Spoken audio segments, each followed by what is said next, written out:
Hello, it's Jennie and Laurie of Astropath. Today we're talking about the new moon. We're talking specifically for those of you who were born at the new moon. There are 8 phases of the moon and it starts at the new moon. So that's the one we're talking about first. Why am I stuck? Why am I stuck? I just kick it to me at that point. Yeah, that's where I just kick it to you. You just go, I'm stuck, kick it. I'm stuck, Jennie. Kick it. Okay. Hello, it's Jennie and Laurie of Astropath. Today we're talking about the phase of the moon that you were, I'm going to start again. Hello, it's Jennie and Laurie of Astropath. Today we're talking about the new moon. We're talking specifically for those of you who were born at the new moon. There are 8 phases of the moon. We start with the new moon, and that's the video we're starting with. So Jennie, tell us about the new moon. First of all, let's mention what is the new moon in real life. And in real life, it is when the moon and the sun are in the same point from our perspective of the sky. It happens once a month. The moon is going to be joining the sun. And when you look up in the sky at night, you're not going to see any moon at all because it's with the sun. So by definition, you're not going to see it. So the new moon is when you want to get out and look at the stars, in other words. Right, because it's very dark at that point. Now, how do I know if I was born at the new moon? Oh, it's a great question. I believe we have a graphic for that. Let's open up this very simple chart and we see that we just randomly put the sun at 0 degrees of Aries. Now, if you're born at the new moon, you will look to where your sun is first, and then you're going to just follow in the direction that the zodiac goes. So if it's in Aries, you're going to go to Taurus. You know, always going counterclockwise from where your sun is. You're going to go 45 degrees. If the moon is anywhere between the sun and 45 degrees, you were born at the new moon. So if your sun was if the moon was right before the sun, you're not born at the new moon. Even if it's very, very close and it was almost the new moon, it wasn't the new moon. It's within that 45 degree span that would indicate you were born at the new moon. Yeah, that's right. And that's a great way to be looking at it. So hopefully you've got that figured out. Right. And so let's talk a little bit more about what that means. Let me just jump in one more second here, Jennie, just to, for those of you who might not be 100% clear of this, there are 30 degrees in each sign. So just keep that in mind, 30 degrees plus 15, that would give you the 45. So always remember there's 30 degrees in each sign. So, okay, back to you. What does this mean? Yeah, so when you're born during a new moon, let's just think about a metaphor for a minute that we are fond of. The new moon is like the seed. It's like if you think about planting seeds in the ground, you pick up that little seed and it's hard and it's very dense. And in that is an incredible amount of potential. You're going to plant that seed in the soil and it's going to grow into something amazing, a plant, a tree, something that bears fruit. Could be any number of things. So it really speaks of that potential. It's such a PowerPoint. It's the very beginning of the cycle. So that's kind of what it means metaphorically. I also like to think of it as if you're building a house, it's the time you pour the foundation. You don't see the house yet. It's all in your head, but you're pouring that foundation, that beginning of the whole thing. Right. Yeah.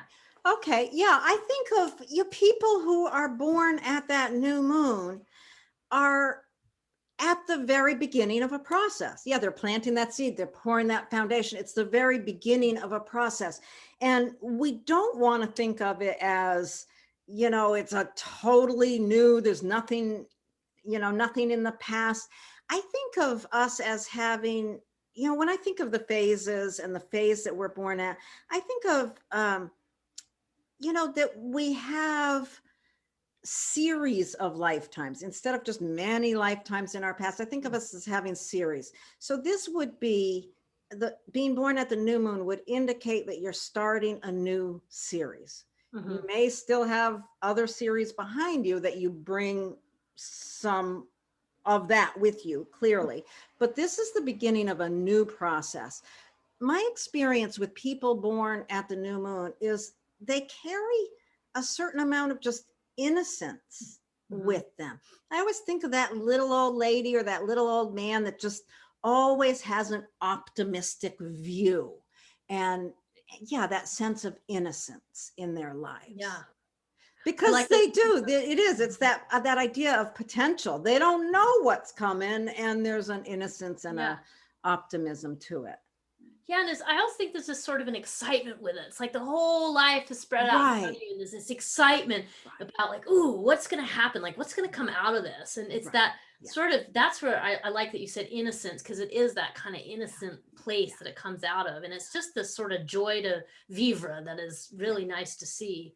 I think some of it too is a person who's born at the new moon really is drawing on the wisdom of their body. They're not like dwelling from a past place. They're just living right now in the present moment.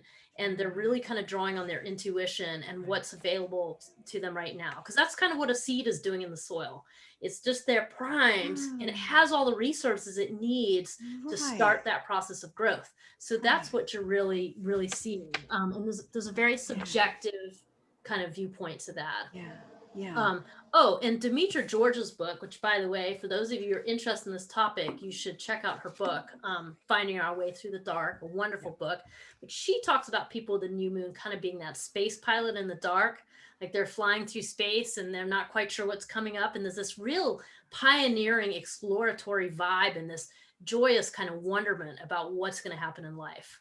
So it's a cool and powerful phase because it's the starting point. Right. And the only other thing that I want to say is sort of, our birthday is an important time in our lives because the sun is conjunct our natal sun, and we kind of feel that warmth of that day, that time of the year. Each month we come to the point of the phase that we were born during. And I think we all resonate. If we pay attention, we resonate with that time of the month. So if you're born at the new moon, think about these things and go outside and stand under that dark, dark sky the next time there's a new moon, and understanding that there is something in your soul, or however you want to think about that, that really resonates with that time each month. Yes, it's kind of like a lunar birthday, huh? Yeah. Like you get to check that out. And as you tune into that, I think it really connects you with the natural cycles and rhythms of life, which we all could use a little more of. So it's a really cool way to approach it. And it just adds another dimension to what you already know about your sun and your moon sign and your astrology chart. Just adds another layer of how they work together, which is super important information. So and it's important, thinking about that 45 degree. I think a lot of people think that they're not born during a new moon if their sun and moon are in a different sign. And that's not necessarily true. Just always remember that 45 degrees. You are born at a new moon if there is 45 or less degrees between the sun and the moon. All right. Are we ready to wrap it up? Yeah, I think we've covered it. Okay. Well, thank you all. If you're born during a new moon, get out there and enjoy the next one that comes along. Nice. Bye-bye. Thank you.